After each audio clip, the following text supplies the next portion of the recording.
जितनी बड़ी संख्या में आए हो, अगर सच में मुझसे प्यार है, ईमानदारी से प्यार है, आजाद समाज पार्टी से प्यार है, तो घरों से निकलो, अपने अपने गांव में भाईचारा बनाने समाज को तैयार करो और बड़े बड़े राजनीतिक दलों को उखाड़ कर आजाद समाज पार्टी।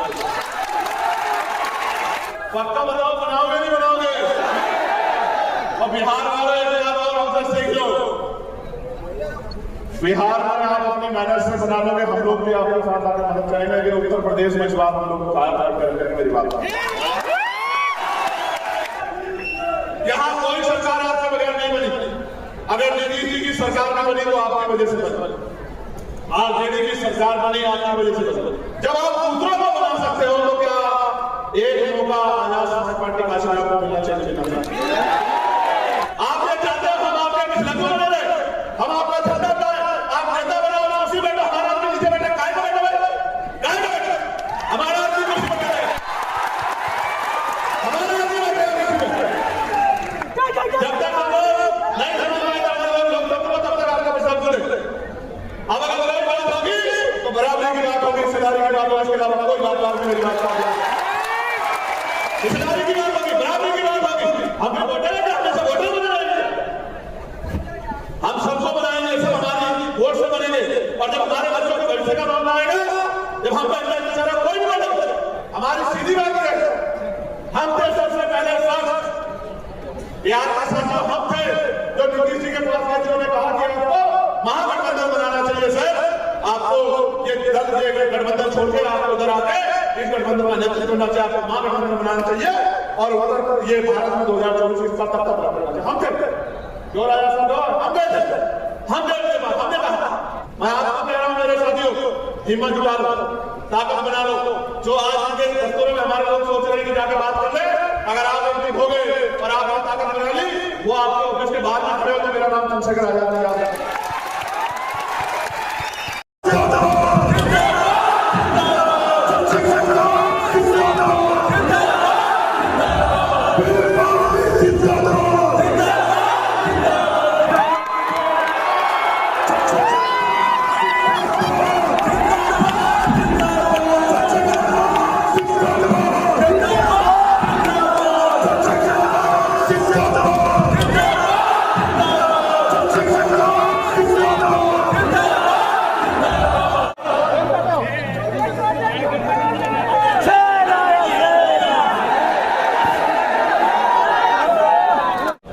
मुझे एक पर्ची दी गई है जिसमें लिखा गया है कि भोजपुरी के ये 2 शब्द में जरूर गाओ।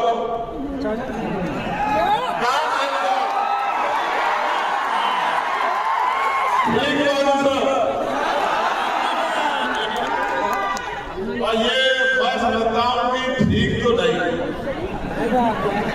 जब तक बिहार में एनडीए की सरकार रहेगी तब तक ठीक कैसे रहेगा मुझे बताओ। तो आप कह रहे हैं ठीक है, अच्छी बात है, लेकिन मैं मानता हूं कि ठीक नहीं है, ठीक करना पड़ेगा। फिर मैं यहां से शुरू करूंगा कि संघर्षों के साय में घनघोर जवानी पलती है और इतिहास पर झुक जाता है जिस ओर जवानी चलती है। आज का ये महान दिन जिसमें मुझे और आपको यहाँ इकट्ठा होने का मौका मिला है, मैं आज इस विशेष दिन पर जो भीम आर्मी का स्थापना दिवस है, मैं 10वें स्थापना दिवस और द्वितीय अधिवेशन की आप सबको बहुत बहुत बधाई देता हूं, बहुत बहुत मंगल कामनाएं करता हूं। प्यारे साथियों, मैं सबसे ज्यादा धन्यवाद करूंगा मातृशक्ति का, जो इतनी बड़ी संख्या में आज अपने बच्चों को, अपने भाइयों को आशीर्वाद देने के लिए आप पहुंची है। मैं दोनों हाथ में आपको बहुत बहुत खराब कर रहा बड़े भाई तू। साथ मैं नौजवान सैलाब को भी धन्यवाद देता हूं। मुझे मीडिया के लोग पूछते हैं कि ये बीमार के लोग कहां से आते हैं।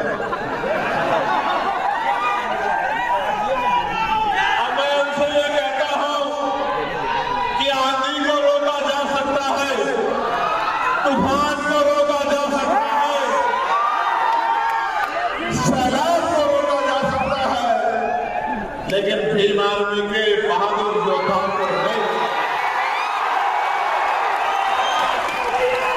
अगर आज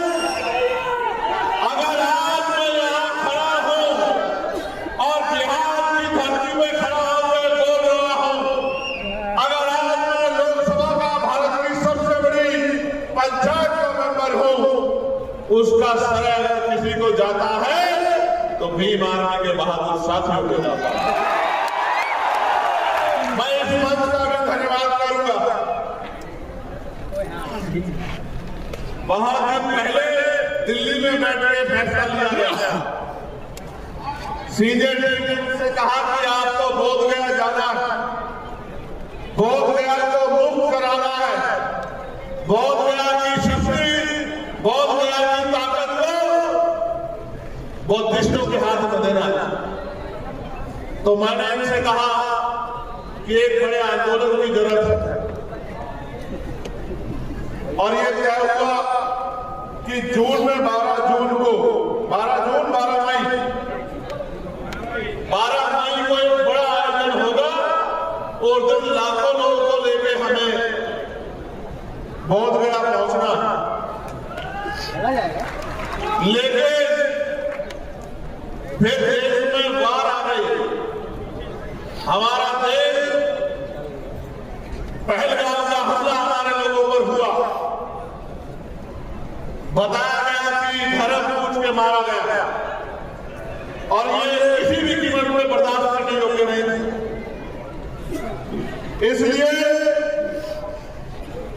वो परमिशन कैंसिल कर दी गई, वो कार्यक्रम कैंसिल कर दिया गया और बाद में जब ये लग रहा था, मीडिया ने तो ऐसा माहौल बनाया कि ऐसा लगा कि पाकिस्तान नक्शे से ही खत्म हो जाएगा। मैं धन्यवाद दूंगा भारत की महान मीडिया को, बहुत बहुत धन्यवाद। जो काम सरकार नहीं कर पाए टीवी चैनल के माध्यम से कर दिया। इस्लामाबाद पहुंच गए हैं, रावलपिंडी पहुंच गए हैं, कराची पहुंच गए हैं। वहां के जो आर्मी चीफ थे असलम मुनीर, अगर थोड़ी देर और उनको मौका मिल जाता तो शायद असलम मुनीर को पाकिस्तान छोड़कर ही निकल जाता। मैंने भी अपने साथियों को फोन किया कि भाई सिचुएशन अच्छी नहीं है, कश्मीर में तो प्लॉट मिलेगा नहीं मिलेगा, लेकिन पाकिस्तान की तरफ जरूर ध्यान रखना। जिन लोगों को जमीन नहीं है उनको जमीन नहीं दिलाने का काम हम लोग करेंगे। मीडिया के चैनल में बैठे एक्सपर्टों ने तो इस तरह का माहौल बनाया, ऐसा लगा कि यहां से घुस गए हैं, सूत्रों द्वारा पता लगा यहां से घुस गए हैं। मैं ये कहता हूं कि अगर वॉर में ना हो, क्योंकि वॉर किसी देश की अच्छी बात नहीं, वॉर में जान जाकर आर्थिक नुकसान होता, बंटवारे होते, दूरियां पैदा होती, लेकिन अगर मीडिया का बस चले तो ये वॉर बर्बाद हो जाए। इसलिए उस दिन मैंने महान मीडिया के आगे नाम किया और ये तय किया कि सारी बातों पर भरोसा नहीं करना। प्यारे साथियों, आज हम ये अधिवेशन जो मैंने आपको विषय बताया कि 12 मई को जो कार्यक्रम होना था वो नहीं हो पाया क्योंकि वॉर जैसी सिचुएशन बन गई थी। तो सीनियर कमेटी ने तय किया कि हम लोग अधिवेशन बिहार में करेंगे और पूरी कमेटी, क्योंकि हमारे यहाँ लोकतंत्र है, पूरी कमेटी ने डिसाइड किया था हम लोगों ने इस बात को माना कि अधिवेशन बिहार में और अधिवेशन बिहार में भी बोधगया में होगा, लेकिन फिर से बोधगया में हमने अपना हॉल नहीं लिया क्योंकि अधिवेशन सुबह में नहीं होता, अधिवेशन से हॉल नहीं होता, कोई हॉल नहीं मिला इतना बड़ा और फिर परमिशन को भी दिक्कत हुई। तो मैं सबसे पहले धन्यवाद दूंगा बिहार के पीड़ित भाई अमर ज्योति जी को, भाई जवाहर साहब को, नितेश जी को, रामेश प्रधान जी को और मेरे प्यारे भाई कमल सिंह वालिया जी को, जिन्होंने लंबे समय तक यहाँ रहकर मेहनत करके इस अधिवेशन को सफल कराने का। और मैं अपने भीम आर्मी के प्रदेशों के नेतृत्व को भी धन्यवाद देता हूँ, भाई हिमांशु जी को, भाई कुलदीप जी को, भाई जितेंद्र जी को,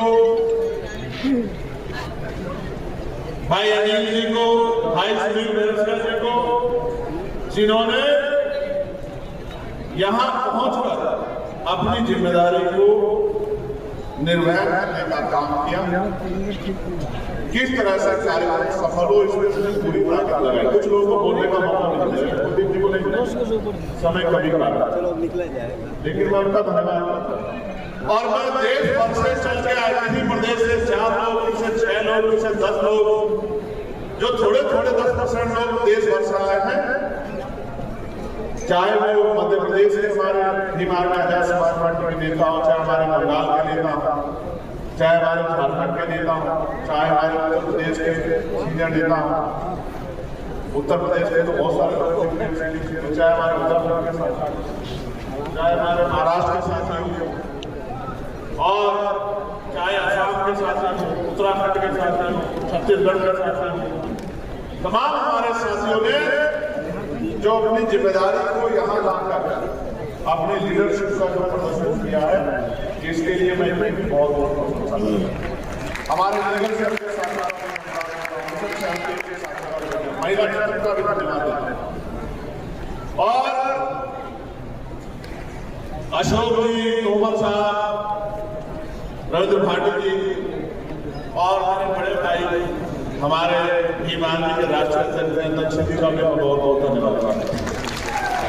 मैं ये भी कह सकता हूं कि अगर मेरे भाई नहीं होते तो भीम आर्मी का कारवां इतना मजबूत नहीं हो पाता। मैं इस बात को बड़े बड़े दिल से कहता हूं, क्योंकि व्यक्ति के कार्य की कदर होनी चाहिए। मैं मीडिया बंधुओं का भी धन्यवाद देता हूं। प्यारे साथियों, मैं भीम आर्मी के विषय में कुछ चीजें आपके सामने रखना चाहता हूं। भीम आर्मी कहां बनी, कैसे बनी, इसमें मैं चर्चा नहीं करना चाहता, क्योंकि मोस्टली चीजें आप लोग जानते हैं, जो लोग काम करते हैं। लेकिन अगर पूरे भारत में कोई ऐसा संगठन है जिसमें शेड्यूल ट्राइब, बैकवर्ड माइनॉरिटी, मुसलमान, जैन, सिख, बौद्ध, ईसाई, अगर इनकी संयुक्त लीडरशिप अगर किसी के पास है, बने बनाए संगठन में अगर किसने लीडरशिप करने का मौका दिया, नेतृत्व दिया है, तो ये अगर किसी ने काम किया है तो इसके बारे में भारत एकता मिशन के साथ हमारे यहाँ जो अमर ज्योति जी हमारे नेता है, नेतृत्व करते हैं, वही राजस्थान में जितेंद्र अठवाल साहब नेतृत्व करते हैं। ये बात मैं क्यों कह रहा हूं? क्योंकि आपको पता होना चाहिए कि एक ऐसा संगठन और एक ऐसे समय में बना है 2014 में, जब देश के अंदर भारतीय जनता पार्टी की सरकार में आई और भारतीय संविधान में खतरा बना रहा था। मैं जो बात कर रहा हूं, चैलेंज के साथ कह रहा हूं, संविधान को हाथ में पकड़ने वाला कोई व्यक्ति नहीं था, एक भी व्यक्ति नहीं था। दलितों पे, पिछड़ों पे, मुसलमानों पे जुल्म होता था, बैंकों के साथ रेप होता थी, मारकर लटकाया जाता था, राजस्थान के लोग गवाह, जुल्म जाने लगने अत्याचार होता था, किसानों के साथ, नौजवानों के साथ, पहलवानों के साथ, कर्मचारियों के साथ, और बड़े बड़े नेता डरते क्या तो एनडीए में घुस गए या राजनीति को कमजोर करके पीछे बैठ गए। अगर कोई था जिसको जान की परवाह नहीं, जिसको अपने मान की परवाह नहीं, जिसको अपने बच्चों की परवाह नहीं, जिसको अपने परिवार की परवाह नहीं थी, जिसको परमात्मा को भारतीय संविधान की इस संगठन के नाम से लिखा जाता था कि भीम आर्मी संविधान का रक्षा दल है। अगर एकमात्र उम्मीद कोई थी तो वो भीम आर्मी भारत देश का मिशन थी। इसके अलावा कोई नहीं। कहीं भी मारने का कहीं भी मारने का किसी प्रदेश में शेड्यूल कास्ट की कोई और जाति करती थी तो कहीं दूसरी जाति करती थी, कहीं तीसरी जाति करती थी, कहीं चौथी जाति करती थी। ये ऐसा संगठन है जिसके अंदर सामाजिक न्याय है। कहीं इसकी रखवाली इसका नेता पासवान समाज का व्यक्ति, कहीं इसका नेता वाल्मीकि समाज का व्यक्ति, कहीं इसका नेता पासी समाज का व्यक्ति, कहीं इसका नेता चमार समाज का व्यक्ति, कहीं इसका नेता महान समाज का व्यक्ति। ये बात मैं क्यों बता रहा हूं? जहां जहां संघर्ष करने की योग्यता पैदा हुई है वहां भी नागरिक ने नेतृत्व देने का काम किया। बड़े बड़े संगठन इसलिए बात आपको बतानी थी कि भीम आर्मी एक जाति, एक धर्म, एक स्थान का संगठन नहीं है। भीम आर्मी भारत के 140 करोड़ लोगों में जो संविधान को मानने वाले लोग हैं उनका अपना संगठन है, उनकी अपनी शक्ति है, उनकी अपनी ताकत है। और आप जानते हो देश भर में कोई आंदोलन ऐसा नहीं है जिस लड़ाई को भीम आर्मी ने लड़ने का काम किया और समय समय पे दिल्ली में अपनी शक्ति दिखाकर ये बताने का काम किया। हमारे कर्नाटक के लोग बैठे, तेलंगाना के लोग बैठे, तमिलनाडु में हमारे अध्यक्ष बैठे, समय समय में बताने का काम किया है कि हम बैठ तो सकते हैं लेकिन झुक नहीं सकते। ये शक्ति प्यारे साथियों, ये आपके सामने जो बोल रहा है चंद्रशेखर, अगर इसको राष्ट्रीय और अंतर्राष्ट्रीय पहचान अगर किसने दी है तो भीम आर्मी भारत देश का मिशन है। टाइम्स मैगजीन में अगर इसका नाम छपा है आपके छोटे से कार्यकर्ता का, दुनिया के 100 बड़े नेताओं में अगर किसी कार्यकर्ता के भीम आर्मी के नाम छपा है तो भीम आर्मी के दे। लेकिन आपने भी उसको साबित करके दिखाया है कि इस बार लोकसभा में अपना प्रतिनिधित्व भेजकर अपनी आवाज को उठाने वाला भेज के आपने भी साबित करके दिखाया है कि जो टाइम मैगजीन ने कहा था कि आपका कार्यकर्ता भीम आर्मी का चंद्रशेखर जो देश का अकेला उभरता हुआ नेता है, उस आवाज को आपने पार्लियामेंट में भेजने का काम किया। इसके लिए भी मैं आपका बहुत बहुत हमारे प्रतिनिधि के लोग यहाँ है, दोनों हाथ बांधे प्रतिनिधि के लोग धन्यवाद कीजिए एक बार जरा।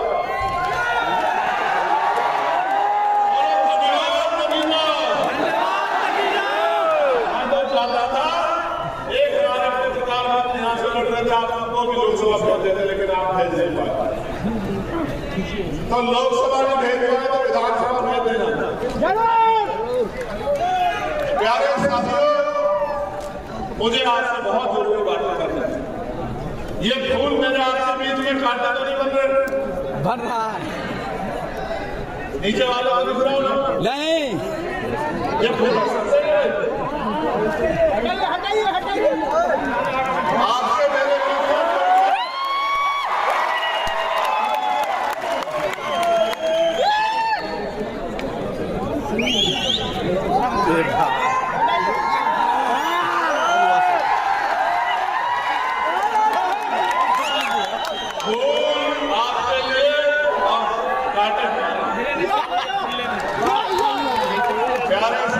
मेरे भाई क्या कर रहा है मेरे भाई, क्या कर रहा है? 2-3 बहुत महत्वपूर्ण बातें आपके लिए आपको दिखाने के लिए कुछ लेके आया। इसमें कुछ है, दिखाओ। ऐसा नहीं कि आपने जो बात एकदम पहले पूरी कर दो, ऐसा नहीं, समय पर दिखाऊंगा। भीम आर्मी के साथियों से मुझे कहना है, अपनी लीडरशिप से मुझे कहना है,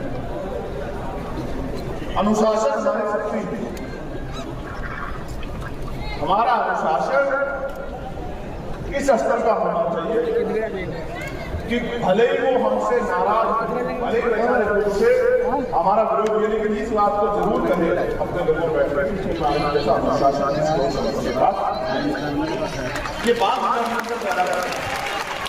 हालांकि मैं आपके अनुशासन से टिप्पणी नहीं कर रहा, लेकिन फिर भी मेरी इच्छा है कि देश का सबसे अनुशासित संगठन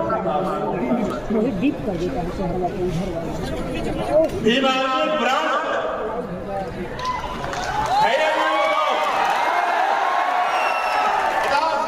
बताओ, मैं उसका उदाहरण बताता हूं। 2022 में जिन लोगों को काम न करने की वजह से हमने निकाल दिया था उत्तर प्रदेश में, दिल्ली में, जो नेता किसी पार्टी के नेताओं से, अपने पार्टी के नेताओं से नहीं मिलते थे, उन्होंने भीम आर्मी के निकाले गए कार्यकर्ताओं के साथ बैठ के 2-2 घंटे बात किए। ये भीम आर्मी की ताकत है। और यहाँ जिन लोगों को हमने काम करने की वजह से निकाल दिया, उन लोगों को भी दूसरी राष्ट्रीय संघीय पार्टी के नेताओं ने ऐसे हाथ मिला कर ज्वाइन कराया, जिनको हमारे यहाँ से निकाला।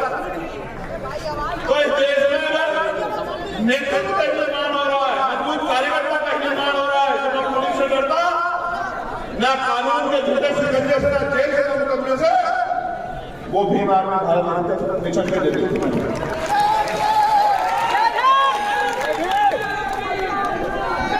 मैं बीएसएफ के शासन को भी धन्यवाद देता हूं।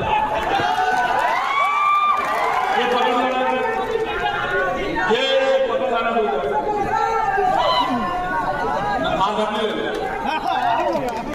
नारा मत लगाना।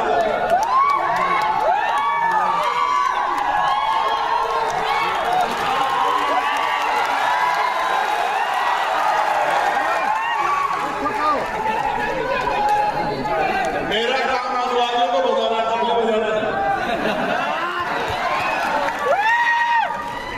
ये काम तो हमारा कोई भी कार्यकर्ता कर देता है। मेरा काम है इस देश में मनवाद, अंधविश्वास, पाखंडवाद, सामंतवाद, पूंजीवाद और गरीबों की बहन बेटियों की तरफ जो उनका इलाज करना।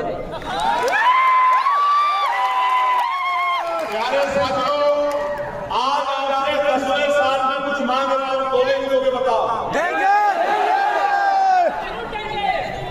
तो जिस कार्यकर्ता को जो काम दे दिया है,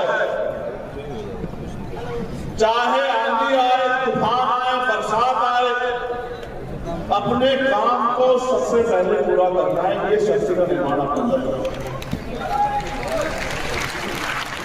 हम किसी जाति के खिलाफ नहीं है, धर्म के खिलाफ नहीं है, हम उस व्यवस्था के खिलाफ है जो ऊंच नीच की बात, जो भेदभाव की बात। हम किसी पार्टी के विरोधी नहीं है, हम पहचान के विरोधी हैं।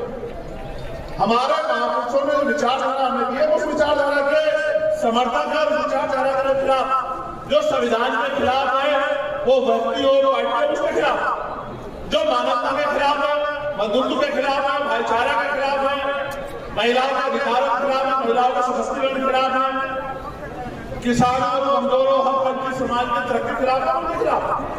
सीधी बात, बिल्कुल सीधी बात। मैंने जो स्पष्ट कहा, आज भी दोहरा रहा हूं, हम न किसी पार्टी के खिलाफ है, न व्यक्ति के खिलाफ है। हमारी लड़ाई विचारधारा की है, और जब तक हमें आखिरी सांस रहेगा हमारे शरीर में, लहू का आखिरी कतरा रहेगा, तब तक हम लोग इस विचारधारा को चलाते रहेंगे। आंदोलन कम में है, ये ज्यादा है। अभी जौहर आजाद ने बहुत शानदार बात कही कि हम रहे ना रहे। मैं ये ऐलान से कह रहा हूं, हम रहे ना रहे, लेकिन हम इस संगठन को जब तक हमने लहू का आखिरी कतरा इतनी शक्ति देते रहेंगे कि ये संगठन सैकड़ों सालों, हजारों साल इस देश की राजनीति में, देश की व्यवस्था में अगर रहेगा। इस बात को हम लोग विश्वास करते हैं। और मैं एक चीज और घोषणा इस बात से करना चाहता हूं, भीम आर्मी में हर कोई व्यक्ति आगे बढ़ सकता है। जो आज ग्राम पंचायत का सदस्य है, वो जिले का सदस्य बन सकता है, जिले का अध्यक्ष भी बन सकता है, प्रदेश का अध्यक्ष भी बन सकता है, राष्ट्रीय अध्यक्ष भी बन सकता है। भीम आर्मी में ऐसा नहीं कोई है, ना मैं, ना जजी, ना मास्टर साहब, ना और कोई साहब, ना और कोई साहब, कि हमारे आने वाली पीढ़ियां इसमें अध्यक्ष या किसी महत्वपूर्ण पद पर रहेगी। अगर हमारे बच्चों को भी काम करना है तो वो भी भीम आर्मी के सामान्य सदस्य बनकर काम करेंगे। इस बात का मैं आपको वचन देता हूं। ये ऐसा संगठन नहीं होगा कि जिसमें पीढ़ियां एक ही परिवार के लोग आगे बढ़ते रहेंगे। ऐसा कोई संकल्प, ऐसा कोई कॉन्स्टिट्यूशन हमने संगठन का एक ही कॉन्स्टिट्यूशन लिखा है कि यहाँ आदमी की मेहनत, उसका संघर्ष, उसका समर्पण, उसका अनुशासन, उसकी शक्ति है। और ये उदाहरण है, अनिल जी गवाह, जितेंद्र साहब गवाह, बहुत सारे सुनील बैरसे जी गवाह, बहुत सारे लोग गवाह हैं कि जो अपने यहाँ विधानसभा के मेंबर रहे होंगे, विधानसभा के सदस्य रहे होंगे, विधानसभा अध्यक्ष रहे होंगे, जिले के अध्यक्ष रहे होंगे, वो अपने अपने प्रदेशों में अध्यक्ष भी रहे हैं और राष्ट्रीय कोर कमेटी के मेंबर भी हैं, राष्ट्रीय पदाधिकारी भी हैं। ये किसी छिपावा नहीं, ये सब है। ये भीम आर्मी का कार्यकाल का उदाहरण है, आप देख सकते हैं। संघर्ष के बलबूते जो आदमी विधानसभा का अध्यक्ष था, वो आज राष्ट्रीय कमेटी का मेंबर है, राष्ट्रीय पदाधिकारी, ये किया भीम आर्मी। तो साथियों, मैं आपसे यही जानना चाहता हूं कि ये सामाजिक परिवर्तन का कारगर होना नहीं चाहिए। हम रहना है कारगर सबका रहना है, कारगर आगे बढ़ना चाहिए, कारगर मजबूत होना चाहिए। और अगर सच में मुझसे प्यार करते हो तो घर से निकलो और बिखरे हुए बहुजन समाज में भाईचारा बना करो। मानवता के सिपाही बनो, अपने टूटे हुए भाइयों को गले लो। जिन महापुरुषों के नाम मैंने लिए, उनके संघर्ष को पढ़ो। मैं बिहार की बात करता हूं, बाबू जगदेव का, बाबू जगदेव के साथ जननायक का पूरी भाषा। और मैं राजनीति को हो सकता है, लेकिन मैं रामविलास पासवान जी के जो आज दुनिया में नहीं, मैं उनके काम को भी हम टिप्पणी नहीं कर सकते। उन्होंने भी बहुत कुछ करके दिखाया है। अगर मंडल कमीशन में किसी का योगदान है तो रामविलास पासवान ने छोड़ा नहीं। माननीय काशीनाथ साहब के साथ साथ सज्जन रामविलास पासवान जी ने भी बहुत बड़ा संघर्ष किया है। इस बात को नकार नहीं सकते। वो अलग बात है कि आज उनके बेटे उसी दल के साथ खड़े हैं जिस दल ने पिछड़ों के अधिकारों को रोकने के लिए एडी चोटी का जवाब दिया। वो अलग बात, ये बात हमें समझनी पड़ेगी। और ये बात हमें समझनी पड़ेगी, राजू के पेट से राजा जी तैयार होगा, यहाँ अमर लोग जैसे सिपाही आपके बीच में बैठे हुए। नेता जनता बनाती है, नेता राजू के पेट से नहीं बनता। जितनी ताकत आपने दूसरों को दी है, अपने प्रति को दे देना, ठंडा ठंडा क्या मजबूत है। मैं आपको इशारे पे कह रहा हूं, समझदारी के लिए कह रहा हूं, इसलिए कह रहा हूं कि समझदार मैं बिहार की बात करूंगा मेरे भाई। बिहार हर तीसरे दिन खबर आती है शेड्यूल कास्ट की बच्ची को रेप करके 8 साल की, 12 साल की, 15 साल की चला गया, मार दिया। मैं भी आता हूं लगातार बिहार, पहला चुनाव आजाद समाज पार्टी ने बिहार का लड़ा, मैं लगातार आता हूं। ज्योति के साथ अन्याय हुआ दरभंगा, छोटी बहन ज्योति, मैं आंदोलन संघर्ष, एक बड़े अधिकारी ने कहा सर ये आदमी सांसद जी का बड़ा खास है, गिरफ्तारी नहीं होगी सर। एक बड़े पॉलिटिकल पार्टी के नेता ने कहा चंद्रशेखर भाई कोई कार्रवाई नहीं होगी। हम आईजी ऑफिस गए, कोविड का समय था, छू नहीं रहा था कोई किसी से, छू नहीं रहा, बाप बेटे को देखना नहीं चाह रहा था। हम आईजी से मिले और हमने आईजी कहा कि 20 दिन आपके 21 दिन हमारा, अगर 20 दिन में गिरफ्तारी नहीं तो 21 दिन 21वें दिन जो होगा उसका जिम्मेदार आप होंगे। 18वें दिन गिरफ्तारी हुई, जो कहते थे कि सांसद जी का खास है, गिरफ्तारी नहीं होगी। आप विश्वास करें, 18वें दिन गिरफ्तारी हुई और आईजी साहब ने फोन करके मुझसे बताया कि भाई गिरफ्तारी हो गई है, आपको कोई आंदोलन करने के लिए।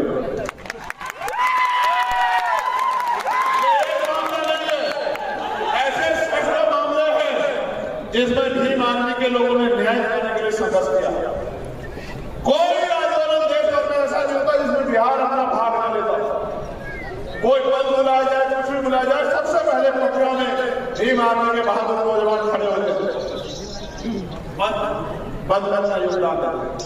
और ये बात मैं बिहार किससे कर रहा हूँ, आज बिहार की धरती पे। लेकिन मैं आपको कहना चाहता हूँ, राजस्थान के कितने मामले हैं, अनिल जी और अडवाल साहब कितने मामले हैं, जितेंद्र मेघवाल, इंद्र मेघवाल, ओम प्रकाश रायगढ़, कितने मामले हैं। हर दिन के खिलाफ लड़ाई लड़ी है बीमार में। मध्य प्रदेश से कितने मामले हैं, विद्रोही है, कितने मामले हैं जिनमें लड़ाई लड़ी है बीमार में। एक इतना बड़ा आंदोलन किया था 12 फरवरी को, 5 लाख लोग की गाड़ी से सरकार ने 20 खराब कर देती है। बीमारी में बहुत शक्ति है बीमारी, बस उस शक्ति से ऐसे में क्या निर्माण करना है।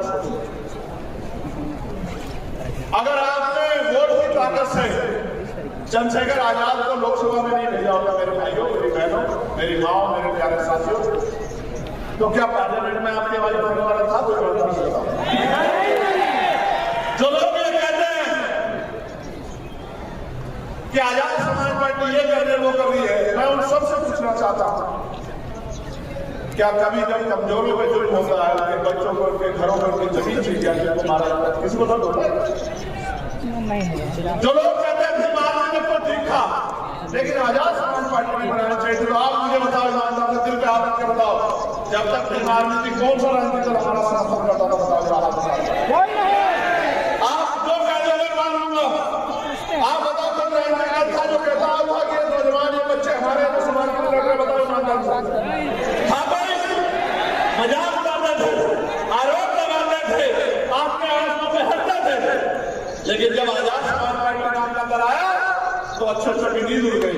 और कुछ लोग चले थे कहते थे पार्षद नहीं बन पाएंगे, सभासद नहीं जीत पाएंगे, चेयरमैन नहीं जीत पाएंगे, और जैसे जनता ने कहा कि अहंकार अच्छा नहीं होता और जनता ने वोट की छोड़ दी और आपका ये कार्यकर्ता सांसद बन गया, सबके मुंह बंद हो गए।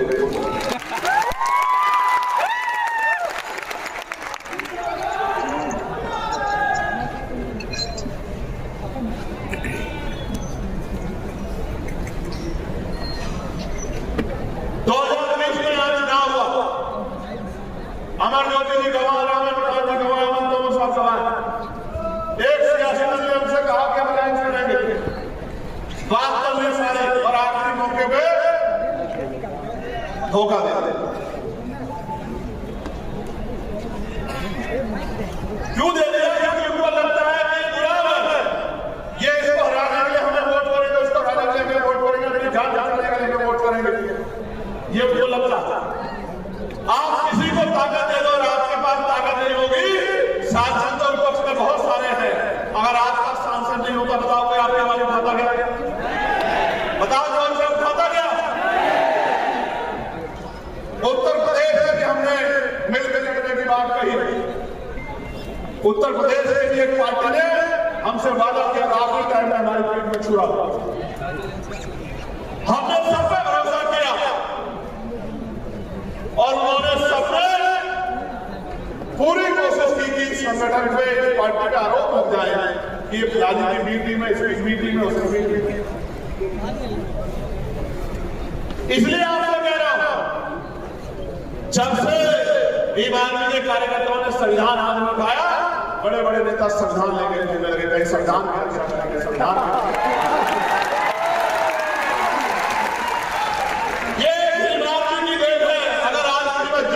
है तो विपक्ष का दौड़े दौड़े भागते हैं कि हम पहले पहुंच जाए, हम पहले पहुंच जाए, हम पहले पहुंच जाए, फोटो खिंचवा ले। ये बीमार नहीं दे, कोई नहीं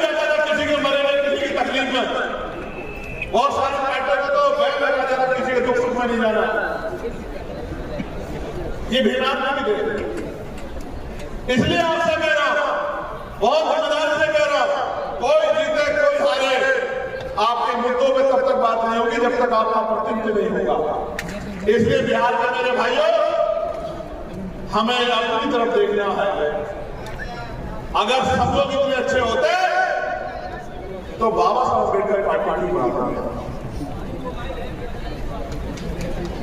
बाबा साहब ने पार्टी क्यों बनाई?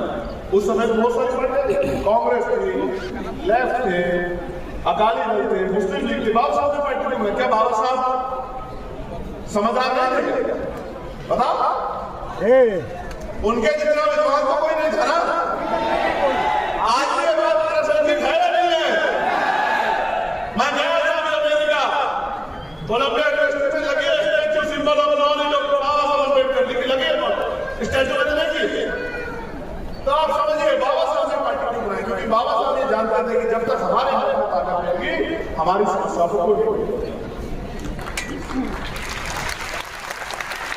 बाबा साहब चले गए, आपकी पार्टी बाबा साहब ने मसौदा तैयार किया आरपीआई काम करने लगी, लेकिन आरपीआई के जरिए बहुत बड़ी शक्ति नहीं बनी राज्य हमारी। मानव काशीराम साहब ने पहुंचा, उन्होंने दल बनाया। क्या मानव काशीराम साहब कमजोर थे या गैर जिम्मेदार थे या बाबा साहब के विरोधी थे? नहीं, ना बाबा साहब अम्बेडकर के विरोधी थे, ना कमजोर थे, ना किसी की टीम थी। वो तो साइंटिस्ट थे, साइंटिस्ट। उन्होंने अपने नौकरी छोड़, अपना परिवार छोड़, समाज को समझाने के लिए राजनीतिक पार्टी बनाई, सामाजिक संगठन बनाया, कर्मचारियों का संगठन बनाया।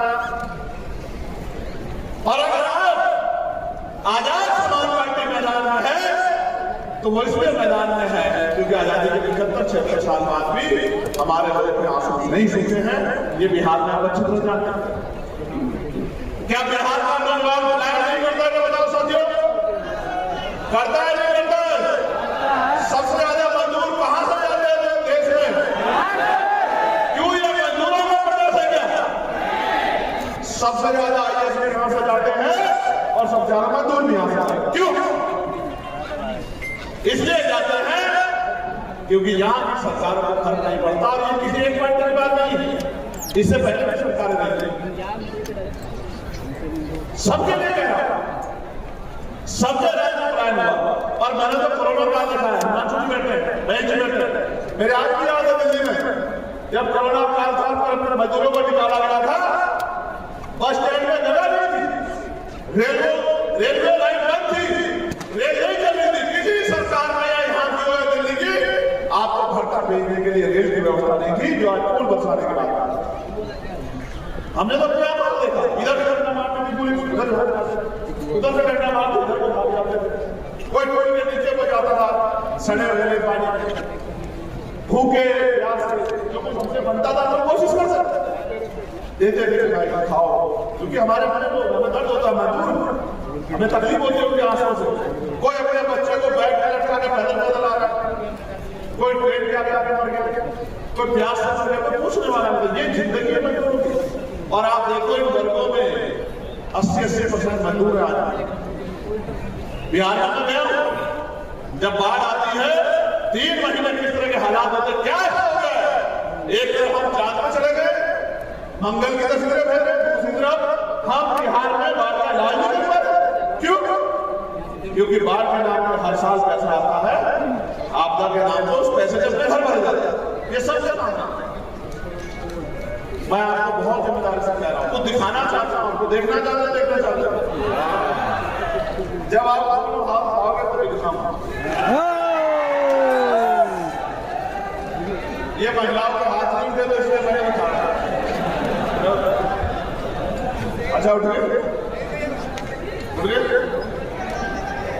आपको धीरे दिखाना हूं, देख रहे हैं? ऐसा ना धीरे देख के टी वाले आ जाए,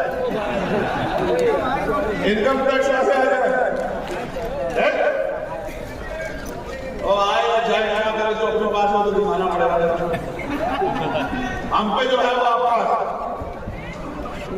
ये हीरे आए हैं कवई अजनपुर विधानसभा आलापुर अम्बेडकर नगर, ये हीरे वहां से आए हैं। और ये दूसरे हीरे भी अम्बेडकर नगर के हैं और ये तीसरे हीरे भी अम्बेडकर नगर के। और ये हीरे भेजे हमारे लिए हमारे परिवार के लोगों को। यहां तो भारतीय राजनीति में सब कुछ अमीरों के लिए है, गरीबों के लिए कुछ नहीं है। अमीर का बेटा प्रधान बनेगा, अमीर का बेटा चेयरमैन बनेगा, अमीर का बेटा जिला पंचायत का अध्यक्ष बनेगा, अमीर का बेटा विधायक बनेगा, अमीर का बेटा सांसद बनेगा, सब कुछ अमीरों के लिए। ये हीरे हैं जो मुझे दिए गए थे।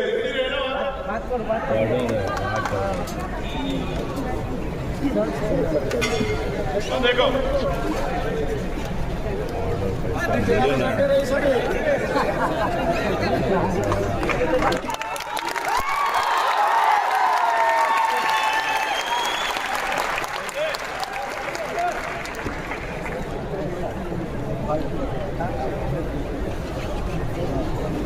ये वाले भी देखो,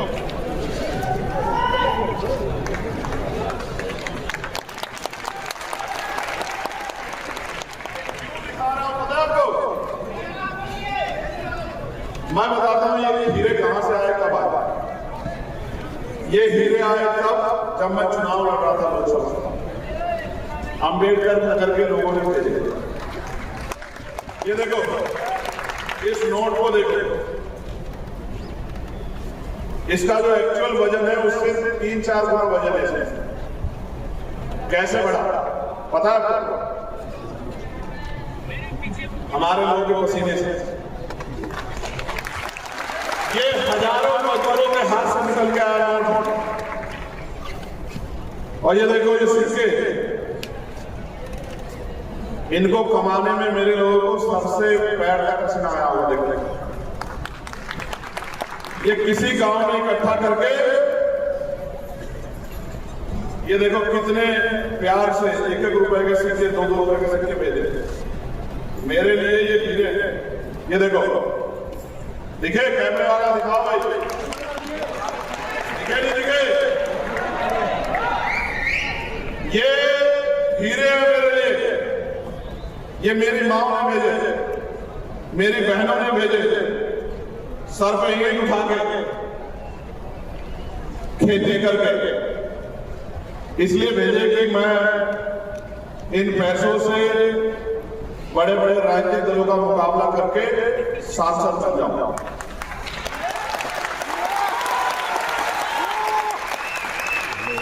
और लोकसभा में जाके जो बाबा साहब अम्बेडकर मान्यवर काशी राम साहब और महापुरुषों का अधूरा काम उसको पूरा करा।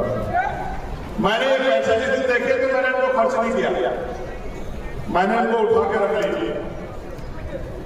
इसलिए रख लिए कि मुझे याद आए कि मैं किनके नोटों से और किनके वोटों से सांसद बना। मेरी बात सुनो मेरे भाइयों, जब तक पैसे वाले एजेंडा मत करेंगे तब तक पैसे वाले गरीबों की बात नहीं करेंगे। पैसे वाले कहाँ रहते हैं? महलों, जिन महलों में आप घुस नहीं सकते। महलों वाले गरीबों के दर्द को जानते हैं क्या? महलों वाले गरीब के दर्द को समझते हैं क्या? महलों वाले गरीब के भूखे पेट को समझते हैं क्या?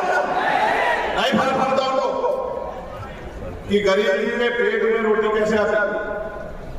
मुझे और इस मंच में बैठे हर एक आदमी को फर्क पड़ता है जब भूख के कारण किसी का बच्चा खड़ा होता है, फर्क पड़ता है। क्योंकि हम आप में से एक, इसलिए आपको दिखाने के लिए लाया कि जितने नोट मिले उतने नोट मिले। एक पैसा किसी अमीर ने मदद नहीं की, सारे पैसे गरीबों ने मदद की और बिहार के लोगों ने भी पैसे भेजे होंगे, ऐसा अच्छा विश्वास था।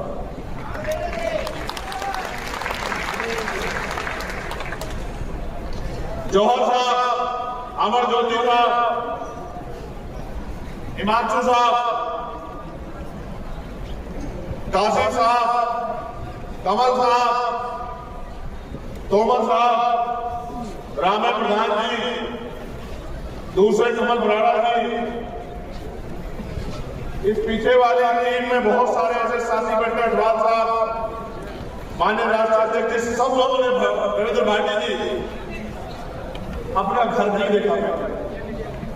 और मैं धन्यवाद दूंगा जौहर भाई का, सुल्तान भाई का और कासिम भाई का। क्यों?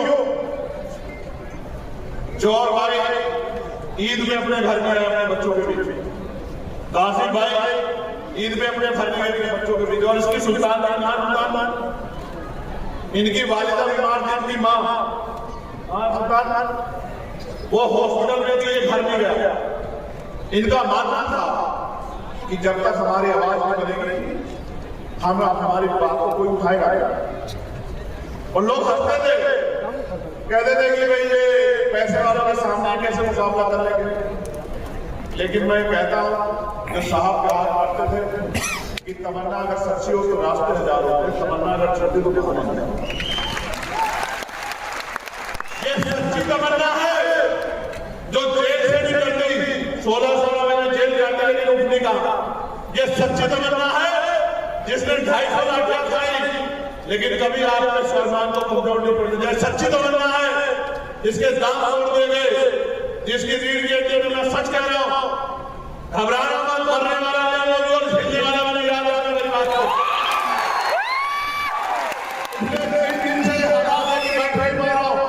आज भाई जाएगा सफर कैसे किया मैं जान जाऊं इस बात को, और मेरे साथी जानते हैं। लेकिन ये दर्द मुझे नहीं हो सकता। मैं फिर आपसे कह रहा हूं, जब इससे भी पेट में भरा तो गोलियां चलाई, गोलियों से भी बच गया, गोली से भी नहीं मरा। उर्दू में समझ में आया कि जन्म सिर्फ पैदा होकर रोटी खा के और दोबारा जन्म खत्म होने के लिए नहीं मिला, ये जन्म कुछ करके दिखाने के लिए मिला। लोग कोरोना से मरे, खांसी जुकाम बुखार से मर गए, और अगर गोली भी आपके भाई का सीना नहीं चीर पाई, आपके भाई की सांस नहीं खींच पाई, तो उस दिन समझ आया कि किसी चीज से डरना नहीं है, आगे बढ़े। आप लोग कह रहा हूं बिहार में मेरे भाइयों, हिम्मत जुटाओ, ताकत बनाओ, जितनी बड़ी संख्या में आए हो। अगर सच में मुझसे प्यार है, ईमानदारी से प्यार है, आजाद समाज करने से प्यार है, तो घरों से निकलो, अपने अपने गांव में भाईचारा बनाने समाज को तैयार करो, और बड़े बड़े राजनीतिक दलों को उखाड़ कर फेंक दो आजाद समाज पार्टी।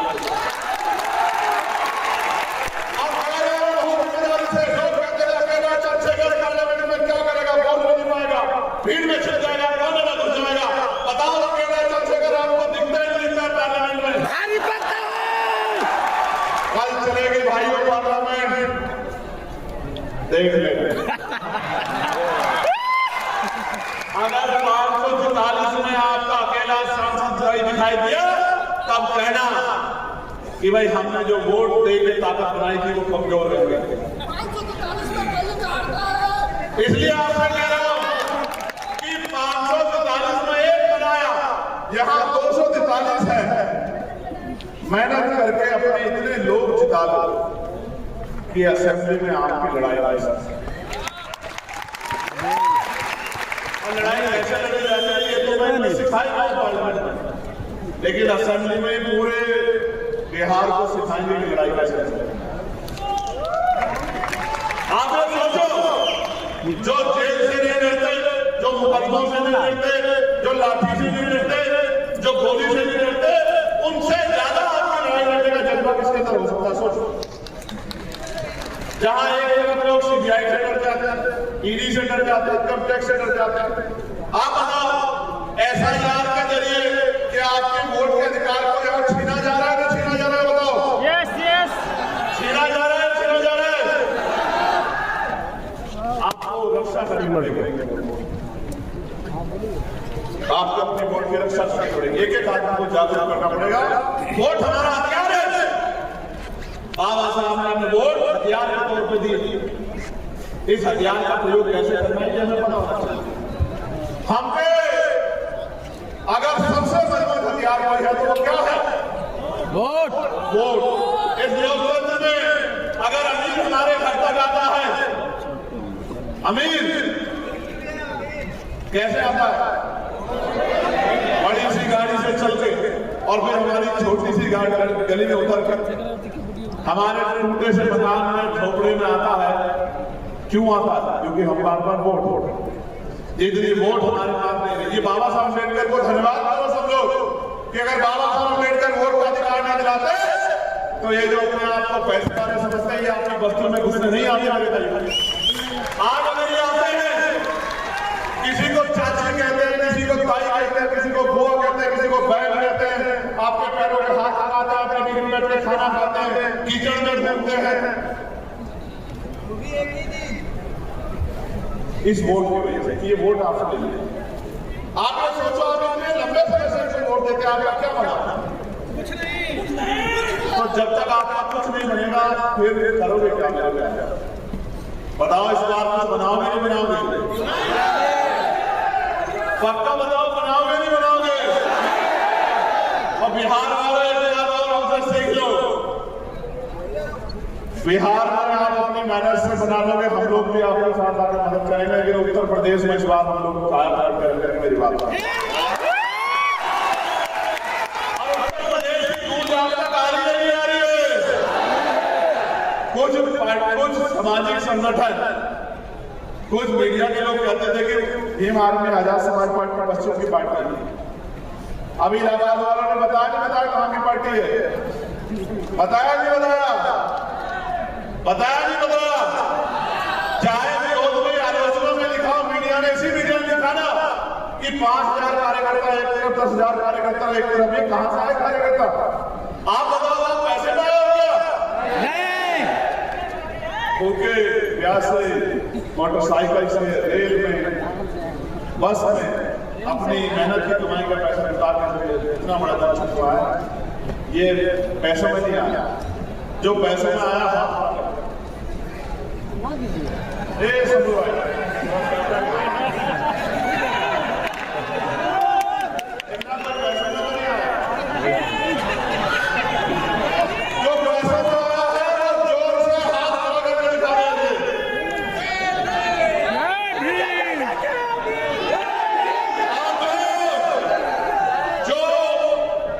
अपने संगठन को ताकत देने, अपनी ताकत दिखाने आ जाए। एक बार जमीन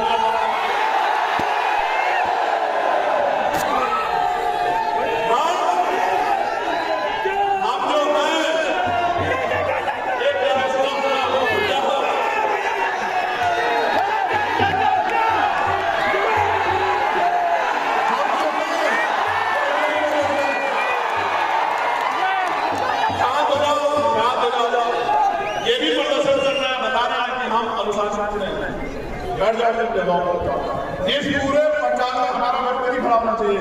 अगले 1 मिनट के अंदर चाहे कोई जगह पे बैठ जाओ, जमीन पे, कुर्सी पे, कोई ये भी बता दो, ये भी पता लगना चाहिए। तो लोग कहते हैं कि अनुशासन नहीं, उनको पता होना चाहिए कि ऐसा अनुशासन में किसी के अंदर नहीं है जैसा अपनी बात में कहते हैं।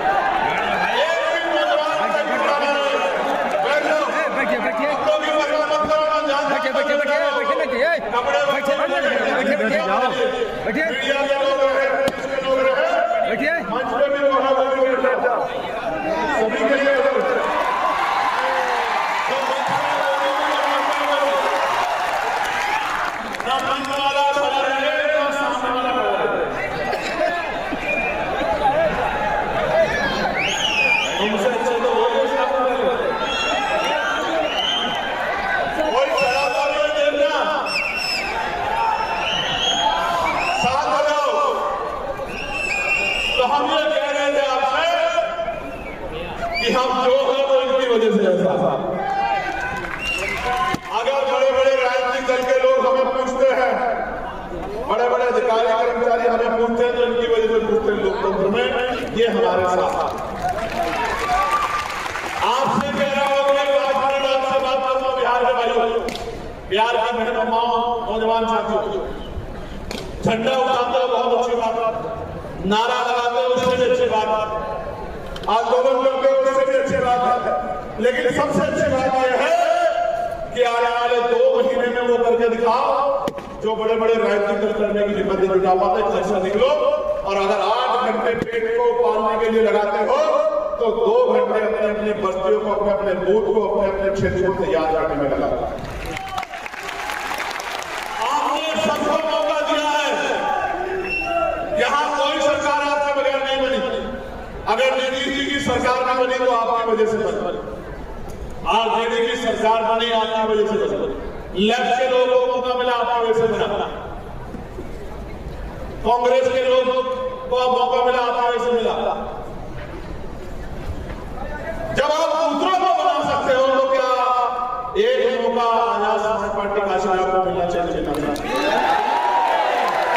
टीवी चैनल पे बैठ के कहेंगे सुनो आज के तारा, टीवी चैनल पे बैठ के कहेंगे कानपुर वाले हमारे वाल्मीकि भाई साहब खड़े हैं यही से दिख रहे।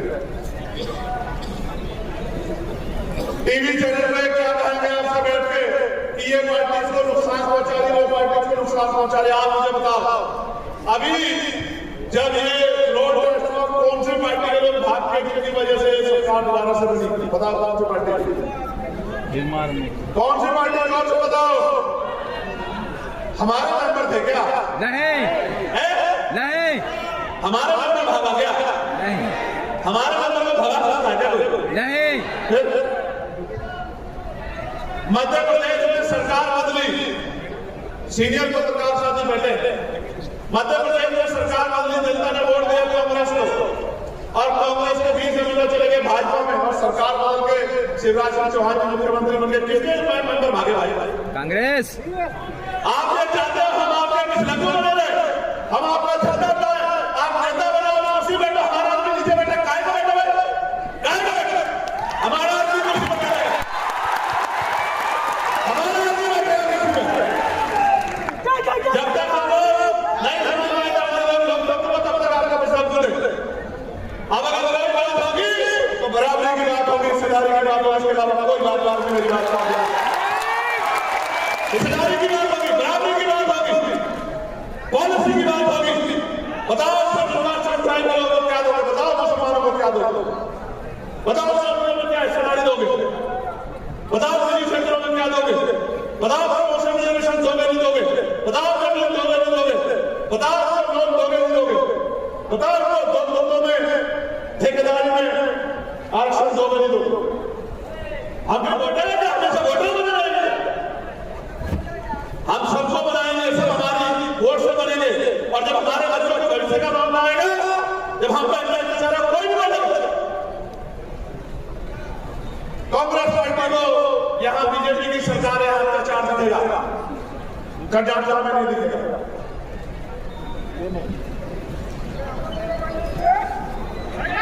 मेरी किसी से लड़ाई नहीं है। लोकतंत्र में लड़ाई का मतलब ही नहीं बनता है।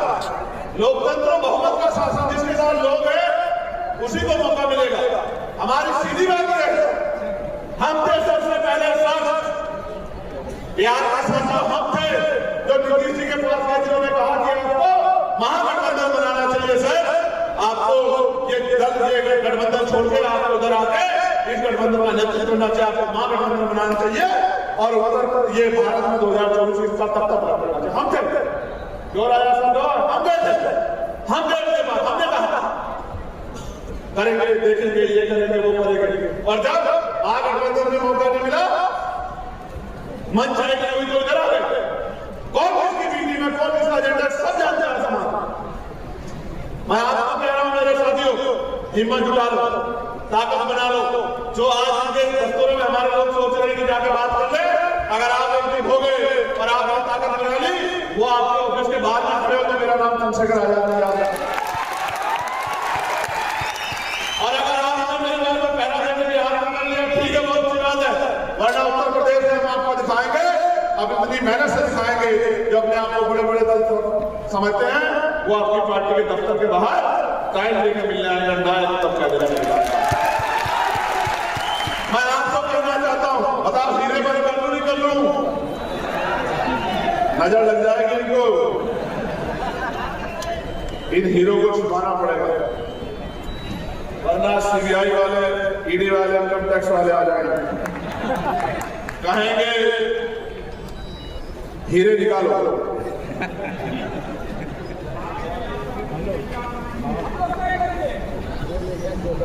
जानते नहीं बांधे बहुत मेहनत की कमाई। देखो ये नोट देख रहे हो, ऊपर नीचे दोनों जगह से फटा हुआ है, लेकिन जिस माँ ने भेजा होगा ना गांव से, उसने कितने अपमान के घूंट सहे होंगे अपनी मेहनत करते हुए, इस बात का आइडिया मुझे राम ने। देखो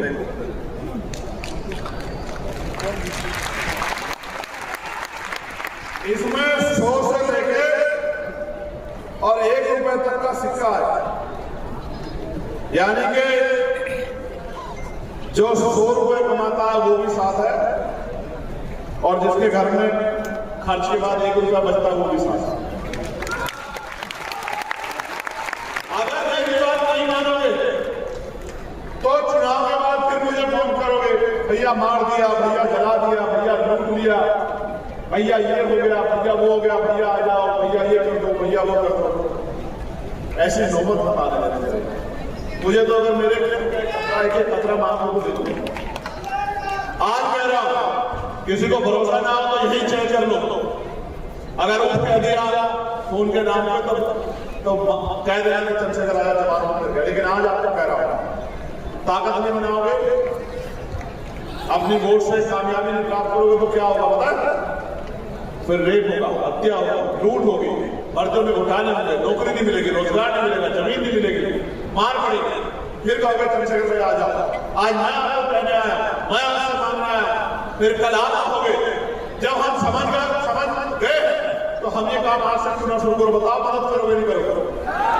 दोनों हाथ आगे बताओ, इतनी जोर से बताओ कि बाहर वाले को आवाज पहुंचे, और जोर से बताओ। चंद्रशेखर आजाद को अगर वादे के न्याय नहीं कर दिया तो आप कहना मेरी बात को मैं आपको बहुत धन्यवाद से माफ कर रहा हूं। क्योंकि अगर पैसा कमाना, पैसा बचाना, गाड़ी बंगले बनाना ये लक्ष्य होता तो गोली खा के बिना सुरक्षा के नहीं घूमा, समझे? मैं आपका धन्यवाद देता हूं, भीम आर्मी की पूरी स्टेट टीम का, जिले के पदाधिकारियों का, जिले के अध्यक्षों का बहुत बहुत धन्यवाद देता हूँ। यहाँ के नेतृत्व को सलाम करता हूँ, और जिन शासन ने यहाँ के अपना योगदान दिया, समय दिया, आर्थिक मदद की, अरे हो गया भीड़, मैं उनको भी बहुत धन्यवाद देता हूं। और ये उम्मीद और अपेक्षा से करता हूं कि आप अब रुकोगे नहीं। इस बार 2025 के विधानसभा चुनाव में अपनी ताकत बना के दिखाओगे नहीं दिखाओगे? बहुत बहुत धन्यवाद। कई सारे आदमी मेरे पास आए हैं, एमईएस अभ्यर्थी न्याय के लिए दफ्तर गुहार लगा रहे हैं, दफ्तर गुहार लगा रहे हैं। यहाँ के नेताओं को ये गुहार सुनाई नहीं दे रही है। प्यारे भाइयों, आप हमें ज्ञापन दे दो। एक बहुत महत्वपूर्ण बात के लिए बैठ जाओ तो जगह पे बहुत बातें याद आ गई, इसलिए फोन किया था। जल्दी से बैठ जाओ, फटाफट 1 मिनट का समय, 1 मिनट में वापस बैठ जाओ, दिखाओ कि आप अपनी शक्ति का प्रदर्शन करो।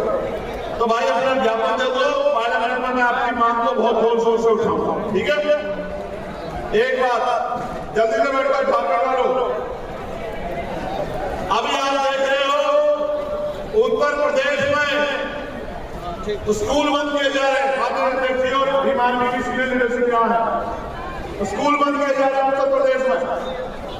मैं आपसे भी और आपके माध्यम से केंद्रीय शिक्षा मंत्री से मांग करना चाहता हूं कि जो स्कूल सरकार बंद कर रही है वो स्कूल सरकार भीम आर्मी को लीज पे दे रही है। हमें उसमें कोई तनख्वाह नहीं चाहिए, कोई फंड नहीं चाहिए, वो स्कूल हमें लीज पर दे दे। भीम आर्मी के नौजवान को हम लोग तैयार करेंगे, वो स्कूल में पढ़ाने का काम करेंगे।